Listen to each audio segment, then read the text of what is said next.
the even more enigmatic civilization that built a place called Nan Madol. A legendary complex of man-made islands and stone structures built right into the coral reef. That's where I'm headed. In the middle of the Pacific Ocean, hidden by mist and mystery, is Nan Madol, an ancient island that some believe was built by giants. Often called the Atlantis of the Pacific, this ancient city is an impressive feat of architecture, built on a lagoon with 92 small man-made islands. Massive stone blocks, some weighing up to 50 tons, stand as a reminder of the incredible abilities and ambitions of a long-lost civilization. From rulers thought to have mystical powers, to stories of giant sorcery and flying dragons, the legends surrounding Nan Madol are as fascinating as the islands themselves. But what drove the construction of this incredible place? Could Nan Madol have been part of a larger, now sunken continent called Mu? And how did they move such enormous stones? Could uncovering the secrets of Nan Madol give us a new understanding of what ancient people were capable of? Join us today as we explore this mystery in today's video. Nan Madol is often described as one of archaeology's best-kept secrets.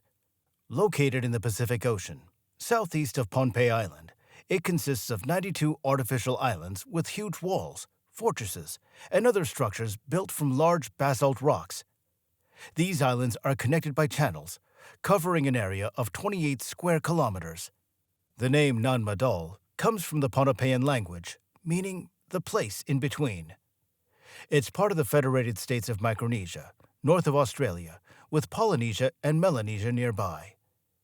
In the early 19th century, a Belgian expedition described Nan Madol as a haunting, abandoned city. The basalt used to construct it is found in natural hexagonal columns, some up to 5 meters long and weighing as much as 50 tons. Archaeological finds reveal that the defensive walls, made from these basalt columns, are about 6 meters thick and weigh up to 25 tons. The height of the structures is just as striking, reaching up to 20 meters.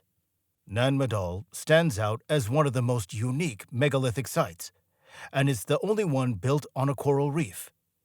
Research suggests its construction began around 1180 CE, during the Settler dynasty, when the site likely served as a ceremonial, cultural, and political hub. The Settler rulers remained in power until around 1600 CE, after which Nan Madol was abandoned. But this theory isn't the only one. Further studies have brought forward another idea, that Nan Madol could date back as early as the 2nd century BCE. Both timelines, however, leave us wondering, how did they manage to build such a massive site? There's no basalt on the island itself. The closest source of basalt is 30 kilometers away, across the water. Experts estimate about 700,000 tons of basalt were needed for the entire structure. This would have required tens of thousands of workers for at least a decade. The mystery deepens when we consider that Pohnpei could only support about 800 people. The nearest inhabited islands are 500 kilometers away, and even within a 1,000-kilometer radius, the total population wouldn't have exceeded 50,000.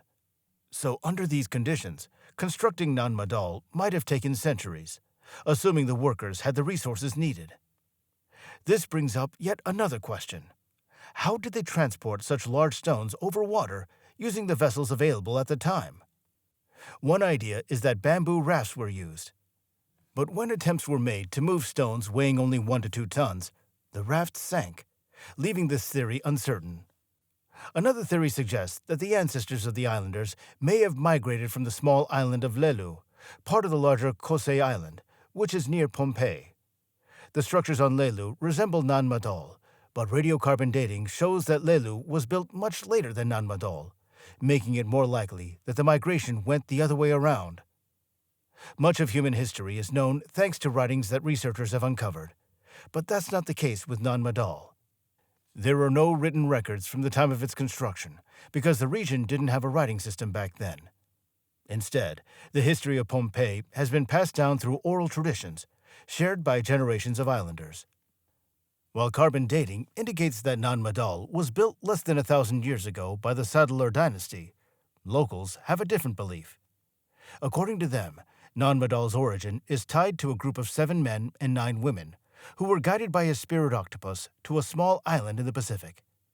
When they arrived, the island was just 56 meters in size, and they supposedly used magical powers to raise the rest of it from underwater. These settlers named the island Pompeii, which means altar in their language, and built a stone altar at its center. Though not much is known about these early settlers, over time, 5 more groups came to the island. According to local stories, they all had magical abilities, including telekinesis, which they used to move the islands as they wished. The last group of settlers were twin brothers named Olisipa and Olosopa, who lived there before the settler dynasty. Legend says they sailed across the ocean looking for a place to build an altar for their god of culture. They eventually settled on Pompeii and established the city of Nan Madol, placing their altar at its center. According to legend, the construction of Nan Madol, which amazes scholars and researchers today, was achieved using magical powers. The story claims that the stones weighing up to 50 tons floated in the air and arranged themselves in the way that we see them now.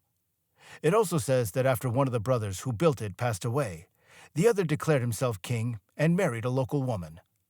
Their son inherited the family's tall stature, which was passed down through 12 more generations. But is this just a myth, or a forgotten piece of history that shows what humans were once capable of? Could there be a more grounded explanation? Scholars don't give much weight to the legend, and over the centuries, the island has been a subject of study. The first recorded visit by outsiders happened in 1800, when a trading ship, led by Dr. Campbell, a surgeon, arrived at Nan Madol. In 1836, he described it as the Island of Ascension. While impressed by the structures, Campbell wrote that the island seemed to be the work of a race that surpassed the current generation, whose history has been lost to time. He noted that their greatness could only be seen in the crumbling remains of their structures, now left to the curiosity of future generations. Other scholars weren't content with speculation and aimed to solve the mystery of Nan Madol. In 1873, anthropologist John Kubery arrived on the island. Originally working for a trading company to explore Pacific islands, his passion for anthropology led him to collect various samples during his journey. The ruins of Nan Madol fascinated him so much that he decided to study the island from an anthropological perspective. When the locals saw him arrive, they warned him that the ruins were protected by the spirits of past rulers and that his curiosity might bring trouble. But of course, driven by the desire to uncover the unknown, he couldn't ignore such a warning. During his excavations, he found many ornaments, tools, and mysterious items. He described tombs filled with human remains, surrounded by ornaments and disc-like objects with a hole in the center, resembling coins. Interestingly, some tombs contained exactly 13 bones, which is thought to signify a higher status, likely belonging to kings or leaders. In 1874, after studying Nan Madol and collecting numerous artifacts from the ancient people who lived there, John Kubery prepared to leave. Whether it was just bad luck or something more, we can't say. But not long after setting sail with the artifacts, Kubery's ship tragically sunk. A companion of the anthropologist shared that the captain made an unusual mistake for someone in his position, steering the ship straight toward a reef. They had to stay the night at Capella Station, and by morning, their ship had been destroyed by an incoming tide. All of Kubery's research on the history of Nan Madol, along with several crates, now lies somewhere at the bottom of the ocean, lost to this day. Sadly, this was just the start of Kubery's misfortune. He soon found himself without a job after the company he worked for went bankrupt. This led him back to Pompeii, where he decided to settle down. He married a local woman and briefly became the father of 2 children, who tragically passed away in early childhood. The land he bought was later destroyed by a hurricane, and despite his efforts to rebuild, it was burnt down during protests against Spanish rule. 23 years after his arrival on the island, Kubery took his own life. Whether these tragic events were linked to the curse of Nan Madol is uncertain, but we do know what happened to the next explorer of this mysterious place. In 1907, Victor Berck, a German governor sailing through the Pacific, turned his attention to uncovering the secrets of Nan Madol. Like Kubery, he met the local people, who warned him about the dangers of disturbing their ancestors' tombs. Berck, as expected, ignored the warnings from the islanders and decided to investigate the mysteries surrounding the island. His research went even further than that of anthropologist Kuberi. He uncovered a sealed tomb, much larger than the others, measuring 80 by 60 meters and standing about 8 meters high. The burial chamber could only be reached by navigating a labyrinth. Inside, Burke found human remains that were very different from what Kuberi had discovered. These skeletons belonged to giants, some as tall as 3 meters. It's likely there are more tombs like this on the island. This isn't the first time researchers, in their search for ancient origins, have come across similar remains. On the islands in the Pacific, like Samoa, Hawaii, and the Solomon Islands, there are also stories of giant beings that appeared thousands of years ago. These tales describe not just one type of giant, but 3: flying giants, sea monkey giants, and architect giants who lived at the bottom of the sea. Stories about giant humans aren't exclusive to the Pacific. They're found worldwide. Excavations in Yakutia, Siberia, have uncovered evidence of giants between 4 and 10 meters tall. Not only were these giants physically larger and stronger, but studies suggest they were also more mentally advanced. As a result, the mysteries of Nan Madol and the legends passed down by locals are starting to seem more plausible. However, since these studies are still relatively new, Burke may not have realized the full extent of what he discovered. Whether by coincidence or fate, he never had the opportunity to share what he had witnessed. The night after his significant discovery, Burke struggled to sleep as he watched a storm over the island. This was no ordinary storm. In the distance, he heard a strange sound that resembled the call of a conch shell, and luminous orbs began to appear in the sky.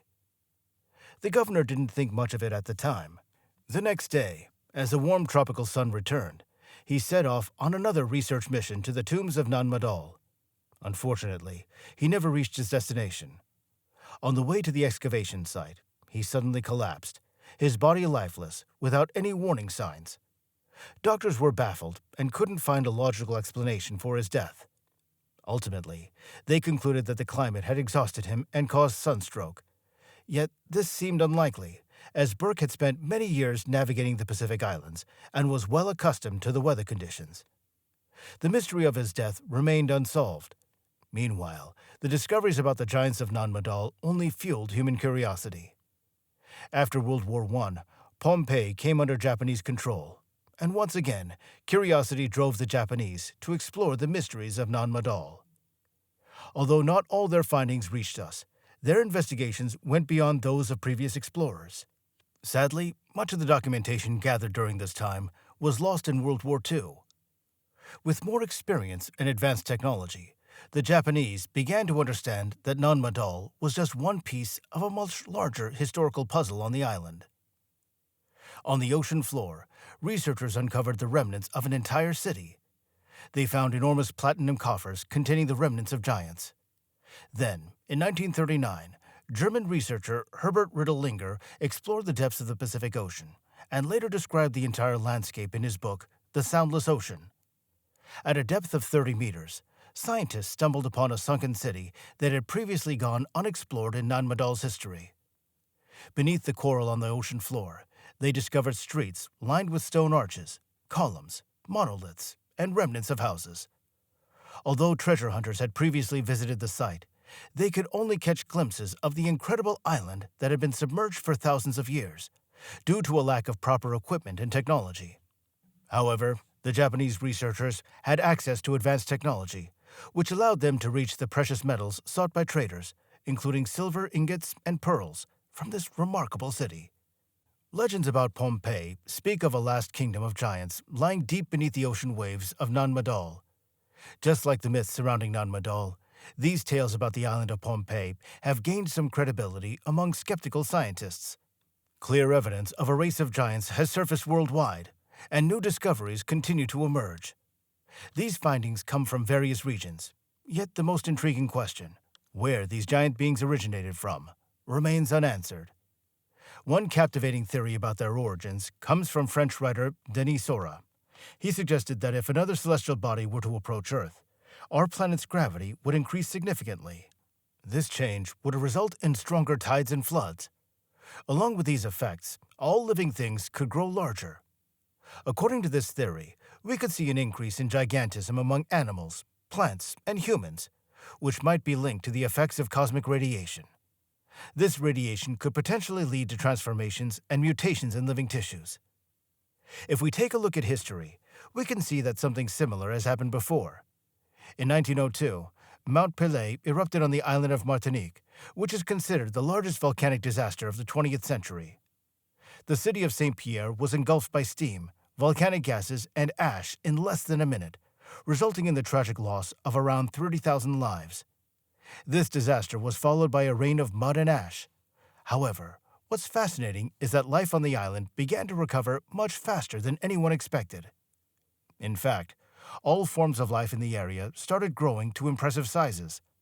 Plants thrived, growing more than 3 times faster, and animals became significantly larger. Each new generation seemed to grow even bigger than the last, and this included humans too. Scientists studying this phenomenon even experienced growth of about 10 to 15 centimeters during their time in Saint-Pierre. This unusual occurrence is believed to be linked to the minerals released during the volcanic eruption. The levels of radiation peaked about 6 months after the eruption, and then slowly declined.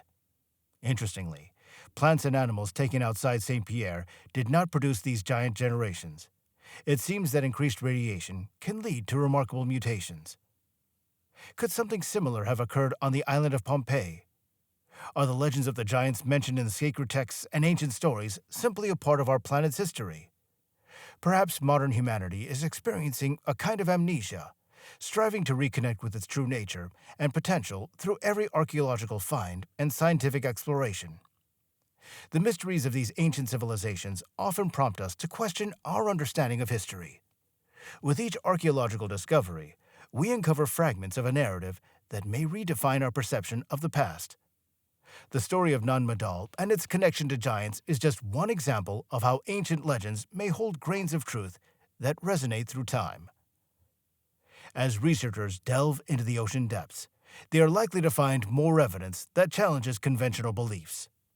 Recent advancements in underwater exploration technologies, such as sonar mapping and remotely operated vehicles, or ROVs, are opening up new avenues for investigation. These tools allow scientists to survey vast underwater landscapes and uncover structures that have remained hidden for centuries. As they explore the depths around Nan Madol, they may yet discover additional ruins or artifacts that shed light on the lives of those who once inhabited this enigmatic island. Moreover, the study of the local folklore and oral traditions of the Pacific Islanders can provide essential insights into the cultural significance of these giants. By understanding the stories passed down through generations, researchers may find clues to the beliefs and experiences of the people who lived alongside these monumental beings. Such narratives often contain symbolic meanings that reflect the values and concerns of the society that created them. The ongoing quest to understand the giants of Nan Madol highlights the intersection of mythology, archaeology, and science. As we piece together the past, it becomes clear that our ancestors lived in a world rich with wonders, and their stories may still have much to teach us. The exploration of these ancient sites serves not only to honor those who came before us, but also to inspire future generations to pursue knowledge and uncover the mysteries that lie beyond the surface of our shared history. Thank you for joining us for another episode. Keep your minds open, and we look forward to meeting you again soon.